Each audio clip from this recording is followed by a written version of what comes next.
Why did some of the brightest minds in history choose solitude? What leads great thinkers to avoid social life? Is isolation a curse? Or a privilege reserved for the intellectually superior? Arthur Schopenhauer, one of the most pessimistic and lucid philosophers of the 19th century, had a direct answer, and it was not kind to society. For him, the world was filled with superficial people, driven by petty impulses, trapped in empty conversations and trivial distractions. Genius, by its very nature, required distance from this mediocre spectacle. As he wrote, "Solitude is the fate of all exceptional spirits." But was he right? Or is this rejection of social life merely an inability to connect with others?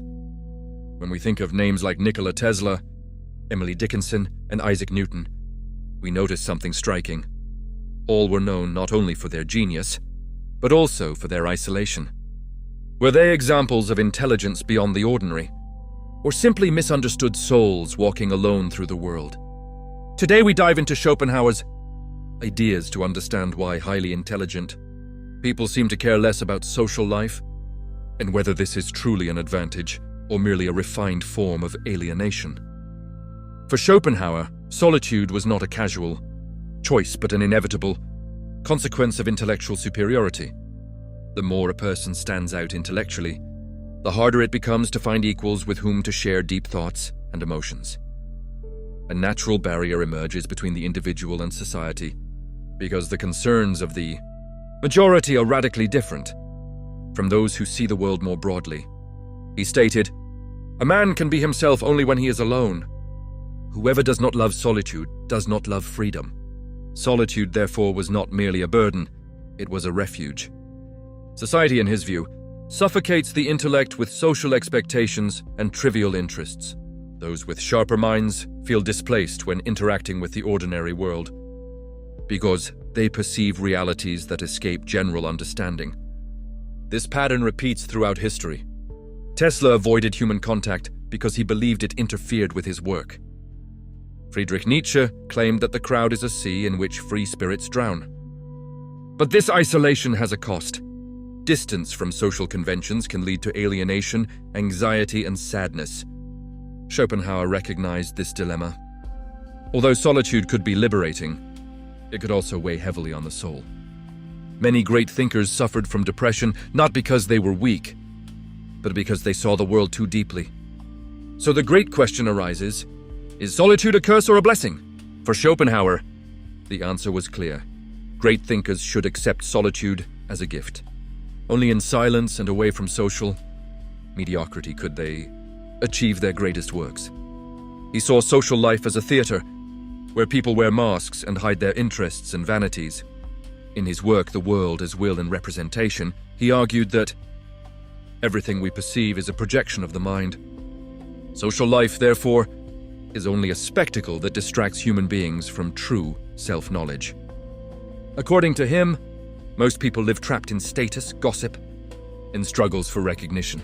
The average human being is governed by a blind and endless will. The search for social approval is merely a reflection of this uncontrollable impulse. Nietzsche also criticized this social illusion when he said that convictions are more dangerous enemies of truth than lies. People prefer comforting illusions rather than face reality honestly. This conflict between deep thought and social life creates an inevitable abyss. Mediocrity recognizes only itself, while genius perceives it and therefore finds itself alone. The thinker seeks to understand existence, the majority seeks distraction. Schopenhauer despised ordinary social interaction because he believed it suffocated genius. This idea echoes the words of Voltaire. The secret of being boring is to say everything. Albert Einstein admitted that he preferred solitude to the company of those who did not share an interest in deep ideas. Often, however, it is not the genius who withdraws. It is society that rejects them. Innovative and uncommon thinking causes discomfort. Nietzsche called this the resentment of mediocrity. Faced with this reality, Schopenhauer proposed a solution: to accept solitude as a space for contemplation. For him, the ordinary man flees from solitude. The elevated man seeks it because there he finds himself. Solitude would not be a punishment, but a privilege. In silence, creativity flourishes. Immanuel Kant lived by a strict and reclusive routine. Beethoven created some of his greatest works in isolation. Yet a dilemma remains. The human being is social by nature. Even great thinkers suffered from the lack of meaningful bonds. Nietzsche described the philosopher as a hermit who descends from the mountain to teach, only to meet rejection. Schopenhauer therefore suggested philosophical distance, to live among others without dissolving into them, and to observe without being absorbed, to participate without being contaminated. A form of emotional neutrality that allows one to exist in the world without being ruled by it. This posture resembles Stoicism. Marcus Aurelius wrote, "Give yourself the gift of indifference to what is not in your control." The world will always be full of empty distractions, but each individual chooses how much of it deserves their attention.